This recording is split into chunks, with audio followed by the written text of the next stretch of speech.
नमस्कार एवरीवन। बहुत बहुत स्वागत है हमारे यूट्यूब चैनल पे। आशा करता हूँ आप सब अच्छे होंगे।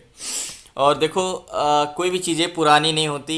मैं मानता हूँ कि मेरी स्ट्रेटजीज नहीं चेंज हो रही, कुछ एक्स्ट्रा नॉलेज नहीं दे रहा हूँ। बट इतना जानता हूँ कि जितना भी सिंपल बताना चाहता हूँ आप लोग समझ पा रहे होगे मेरी बातों को, जो मैं कोशिश करता हूँ कि आप लोगों को अच्छे से समझा पाऊँ, सीधे समझा पाऊँ। तो देखो, आज का क्या, अगर मान के चलो ट्रेड लेना है तो सबसे पहले निगेटिव मार्केट है और निगेटिव मार्केट में हमें ट्रेड लेना है। अगर निगेटिव मार्केट कह सकते हो कि देखो निफ्टी 50 भी माइनस में है और सेंसेक्स भी निफ्टी माइनस में है, तो हमें एक निगेटिव इंटेंशन बनाना चाहिए। बट कैसे?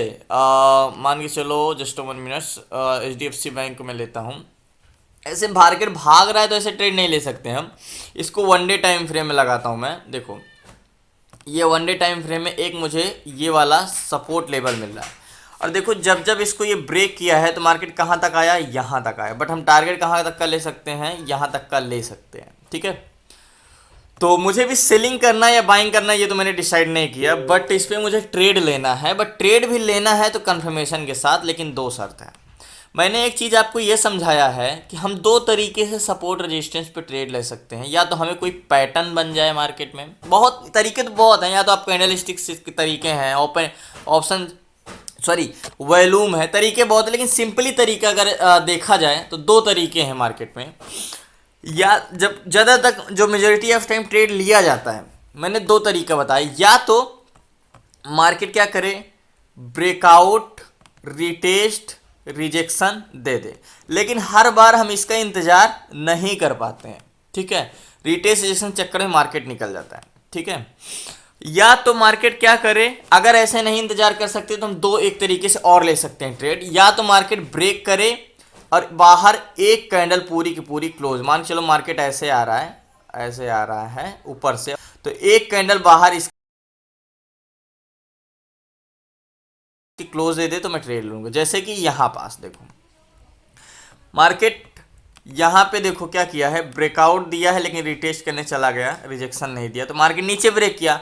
ठीक है, निगेटिव मार्केट है तो निगेटिव हम उसी डायरेक्शनल में बहेंगे। बहते हुए पानी के साथ तैरना आसान होता है, ये चीज़ आपने भी शुरू से सीखा होगा। जिस तरफ पानी बह रहा हो अगर उस तरफ तैरोगे तो आपको ज़्यादा कह सकते हो ताकत नहीं लगानी। सो फाइनली HDFC बैंक में ट्रेड ले लिया है। टोटल 300 क्वांटिटी ली है, 95,000 का फंड लगा है। और मैंने आपको सारी चीज़ें समझा दी शुरू में ही कि मैंने क्या देख के ट्रेड लिया। और मैंने ये भी बताया था कि दो तरीके हैं। मैंने रिट्रीट से का वेट नहीं किया, बट एक चीज़ क्या है, एक कैंडल बाहर क्लोज दी थी तो मैंने ट्रेड ले लिया। अब आ जाओ वन डे टाइम फ्रेम में, टारगेट क्या ले सकते हैं इस पर? सिंपल है, टारगेट जब जब इसको ब्रेक किया कहाँ तक गया मार्केट, बस इतना पता करो। हिस्ट्री में इसको ब्रेक किया था तो मार्केट एक बार कहाँ तक गया था, यहाँ तक गया था। तो हम पहला टारगेट हमारा छोटा टारगेट रखते हैं क्योंकि काफ़ी दिन बाद ट्रेड कर रहा हूँ, तो छोटा टारगेट रखते हैं। छोटा टारगेट लेंगे ये वाला, 92। बहुत ही छोटा नहीं हो गया? जस्ट 1 मिनट, हमारे छोटे बड़े करने से मतलब नहीं होता।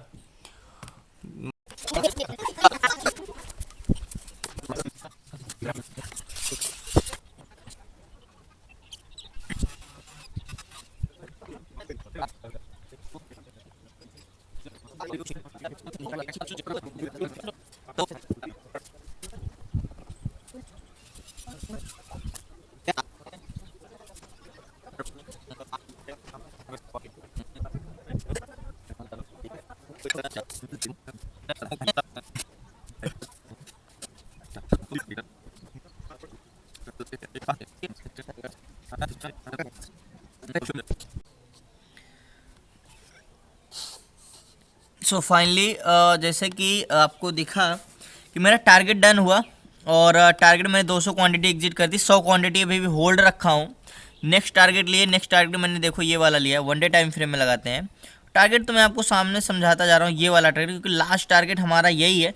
छोटा टारगेट था इसलिए मैंने पूरी क्वांटिटी नहीं एग्जिट की, क्योंकि अच्छा प्रॉफिट नहीं था, वो छोटा प्रॉफिट हो रहा था, तो थोड़ा सा रिस्क लिया हूँ। और ये वाला जो टारगेट था हमारा, इस पर मैंने 200 क्वांटिटी एग्जिट की, 100 क्वांटिटी होल्ड रखा हूँ और ये वाला टारगेट लिया। तो ये चीज़ मैं आपको, तो मतलब अगर ये होता तो 400 500 600 और आ जाएगा। 100 क्वांटिटी है, एसएल कॉस्ट टू कॉस्ट लगा दिया हूँ, जितने में मैंने बेचा उतना ही एसएल लगाया हूँ। तो लास्ट तक जरूर मैंने, ये एक निगेटिव मार्केट है इसलिए मैंने ये किया है। तो अगर लॉस एसएल भी होता तो मैंने 200 क्वांटिटी प्रॉफिट तो ले लिया है।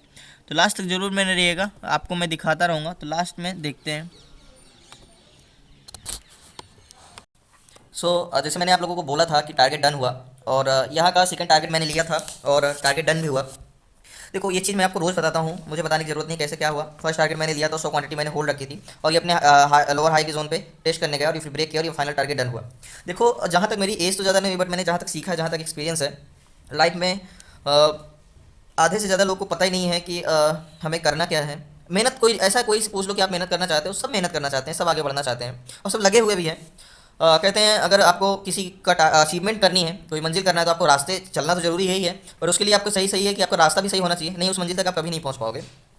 और लाइफ में पैसा बहुत इंपॉर्टेंट है, आप लोग जानते ही हो, बताने की ज़रूरत नहीं है। तो बस मैं इतना कहना चाहता हूँ कि इतना कमा लेना कि लाइफ में ऐसा ना हो कि ये सोच के काटना पड़े कि कल का खर्चा कैसे चलेगा। मैं बस ये सोच के, बस मैं ज़्यादा नहीं कमाना चाहता, ना ही कभी सोचा, कभी एक्सपेक्ट किया। मैं बस इतना चाहता था कि मेरी लाइफ में ये हो कि मुझे पैसे के पीछे मत भागना पड़े, और मुझे ये ना सोचना पड़े कि कल कैसा खर्चा चलेगा एंड आने वाले समय में कैसा, फ्यूचर को लेकर मैं टेंशन में ना रहूँ। और जहाँ तक है देखो, मैं अपना खुद से तो नहीं करा, लेकिन जहाँ तक मैंने अपनी एज में जो अचीवमेंट था थोड़ा बहुत ही, जहाँ तक मुझे चाहिए था वो तक मुझे मिल चुका है, और आप लोगों को प्यार रहा, सपोर्ट रहा, तो आगे भी मिलता रहेगा। और जहाँ रही पैसे की बात, तो आप लोगों से रिक्वेस्ट है कि अगर आप एक टीनेजर हैं तो सबसे इंपॉर्टेंट पैसा है। आपको सबको पता है कि पैसा है, पता तो सबको होती है, हर चीज़ पता होती है, लेकिन जब तक आप उसको प्रैक्टिकल नहीं करते, कहते हैं जब तक खुद के ऊपर प्रॉब्लम्स नहीं आती, इंसान को प्रॉब्लम्स नहीं लगती, तो जब तक वो चीज़ प्रैक्टिकल नहीं होने लगती, आपको सबको पता है बुरा क्या है, सही क्या है, बट जब तक खुद पे नहीं आती तो आपको पता नहीं चलता। मैं इतना कहना चाहूँगा कि पैसा इतना कमाना कि आपको लाइफ में ये सोच के ना चलना पड़े कि मेरा कल का दिन कैसा आएगा, परसों का दिन कैसा आएगा। आपके पास जो समय है अभी, वो शायद आने वाले समय में, आपके पास जो समय सीखने का जो समय है अभी, आपको मेहनत करने का, वो शायद आगे चल के वो समय ना रहे। तो ये समय आपको प्रैक्टिस करने का है। अगर स्टॉक मार्केट में ये सोच के आए हो करियर है, तो बिल्कुल करियर है, बहुत अच्छा करियर है, लेकिन आपको मेहनत, अपने लगन की ज़रूरत है, और सही डायरेक्शन के डिपेंड है। अगर गलत रास्ते पे चलोगे तो कभी कोई टारगेट अचीव नहीं होगा। और जहाँ तक है, लोग गलत हाथों में चले जाते हैं, इसलिए भी जो गंवा देते हैं। तो मेरा बस एक ही मानना है कि अगर देखो, परेशान तो सब हैं, आप भी परेशान हो, मैं भी परेशान हूँ। लोग क्या करते हैं, अपने ही साथ गलत करते हैं, क्योंकि वो अपने लिए निगेटिव और दूसरे के लिए पॉजिटिव सोचते हैं। जैसे कि एग्जांपल दूं कि आप दूसरे को सोचते हो कि उसकी लाइफ बहुत अच्छी है और अपनी लाइफ बुरी है। आप बाहर सिटियों में देखते होंगे लोग आपको एक से एक बड़े घर से, बहुत अच्छे घर से, बहुत अच्छे से दिख जाएंगे, लेकिन आपको लगता होगा कि उनकी लाइफ कितनी अच्छी है और हमारी लाइफ कितनी बुरी है। बट वो आप इनडायरेक्टली सोचते हो, डायरेक्टली अगर आप देखोगे तो आपको एहसास होगा कि नहीं, मेरी लाइफ तो अच्छी है। तो ये सब आप भी जानते हो, मुझे बताने की ज़रूरत नहीं है। और सीखते रहिए, सपोर्ट करते रहिए, और कल मिलते हैं न्यू स्ट्रेटजी के साथ। कोशिश करता हूँ आप लोगों को थोड़ी सी जानकारी देने के लिए, क्योंकि अभी मुझे भी सीखने की बहुत कुछ ज़रूरत है, और आपको भी जैसे जैसे बढ़ता रहूँगा, मैं आप लोगों को भी अपनी अपनी जो सीखता हूँ वही सिखाता रहूँगा। तो लास्ट तक मैंने धन्यवाद, प्लीज़ नए चैनल को सब्सक्राइब कर लेना। आपका कीमती समय लेने के लिए हम सॉरी, बट कल मिलते हैं न्यू स्ट्रेटजी के साथ। तब तक की जय हिंद, जय भारत।